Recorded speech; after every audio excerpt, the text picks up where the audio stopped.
De retour en Algérie après 2 mois en Allemagne où il a été soigné au Covid-19, le président Abdelmadjid Tebboune a signé vendredi le décret promulguant la révision de la Constitution, la pierre angulaire de l'Algérie nouvelle.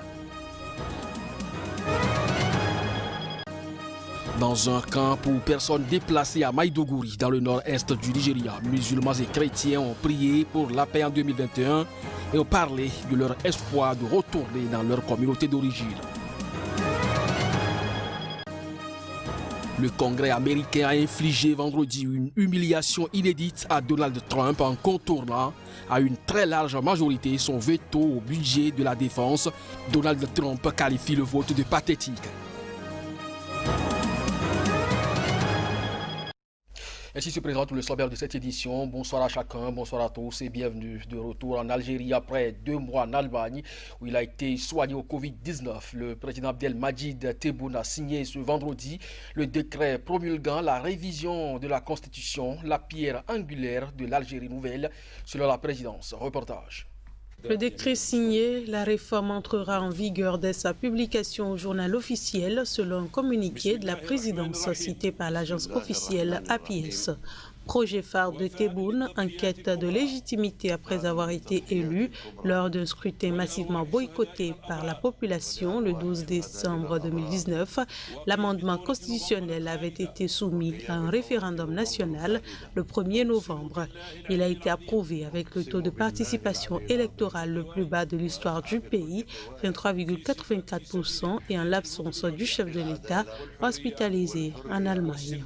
Moins de 15% du corps électoral s'est prononcé en faveur du texte, censé répondre aux aspirations du soulèvement populaire du Irak, né en février 2019, et réclamant un démantèlement du système politique en place depuis l'indépendance en 1962. Les partisans du Irak avaient appelé à boycotter le référendum. Tout en mettant l'accent sur une série de droits et libertés, la nouvelle loi fondamentale maintient le caractère présidentialiste du régime et élargit les prérogatives de l'armée, pilier du pouvoir. Rentré mardi à Alger, Tebboune, 75 ans, a repris ses activités en recevant mercredi le chef d'état-major de l'armée, le général Saïd Changria, et en paraphant jeudi la loi des finances pour 2021. Parmi les autres priorités de l'agenda chargé du chef de l'État figure l'élaboration de la nouvelle loi électorale en vue des prochains scrutins locaux et législatifs et le lancement de la campagne de vaccination contre la Covid-19 dès janvier. L'Algérie a commandé à la Russie, vieil allié, un premier lot de vaccins Sputnik V. Au Sénégal, un juge a prononcé un non-lieu dans l'affaire Petrotim, une affaire de corruption présumée dans l'industrie pétrolière et gazière qui a fait grand bruit parce qu'y apparaissent les noms du frère du président Macky Sall et du géant BP.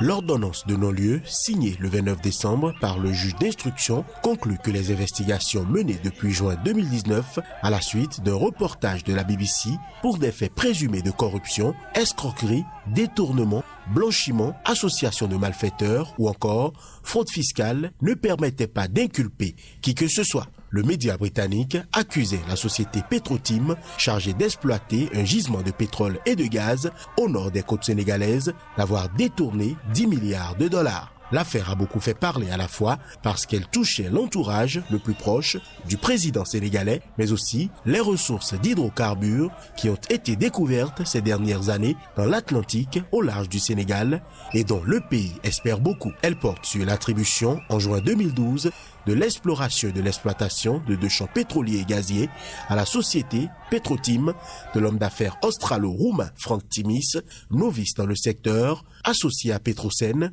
Société des pétroles du Sénégal. Le classement de cette affaire ôte une épine du pied du président. Les informations de la BBC avaient suscité des manifestations diversement suivies contre l'opacité de la gestion de la ressource. Son frère avait démissionné en juin 2019 de la direction de la Caisse des dépôts et consignations. Ce non-lieu provoque le soulagement des proches d'Aliou Sall. Pour l'un de ses conseils, maître Moustapha Dieng, le droit a été dit. Au Nigeria, des scientifiques ont identifié une variante de Covid-19. Cette découverte intervient alors que le pays a été durement touché par l'épidémie de Covid-19 déjà au mois de décembre dernier. On le partage. Des études sont en cours pour préciser les propriétés de cette variante du coronavirus identifiée au Nigeria.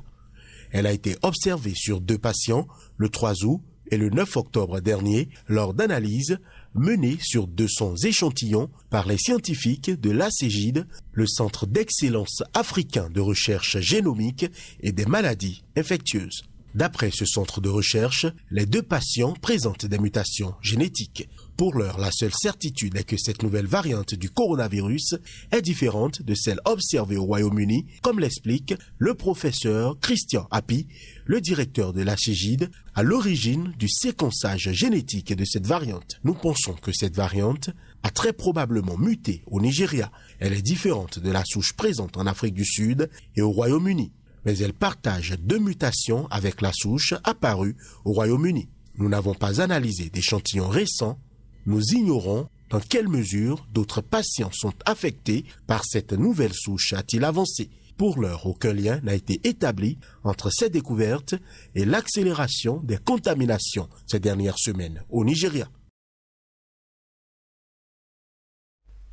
Et dans un camp pour personnes déplacées à Maïdogouri, dans le nord-est du Nigeria, musulmans et chrétiens prient pour la paix en 2021 et parlent de leur espoir de retourner dans leur communauté d'origine. On écoute quelques réactions. Notre président devrait nous aider, s'il vous plaît, et nous réinstaller dans notre communauté afin que nous puissions y recoller les morceaux de notre vie. Ma situation en tant que personne déplacée est en effet très malheureuse. Mais quoi qu'il en soit, si mon peuple reçoit de l'aide, que Dieu Tout-Puissant mette tous ceux qui sont impliqués dans ces atrocités sur le bon chemin. Au nom de Jésus. Je rêve qu'un jour nous soyons de retour dans notre communauté et que par la grâce de Dieu, nous y soyons. En Centrafrique, en bref et en image maintenant, le président Touadéra a relevé de leurs fonctions officielles au sein du gouvernement 3 leaders de groupes armés anti-Balaka Ouest Seleka par décret signé le 31 décembre 2020.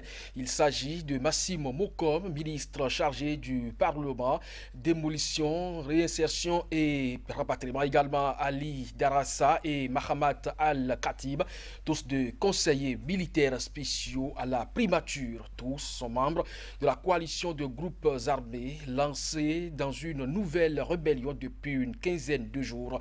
Ils avaient été nommés à des postes officiels dans le gouvernement au lendemain de l'accord de paix de Khartoum de 2019. Le porte-parole de la présidence a expliqué que leur révocation est la conséquence de leur rôle au sein de la nouvelle rébellion qui menace de descendre sur la capitale Bangui. Il n'exclut pas que d'autres mesures similaires puissent suivre très prochainement.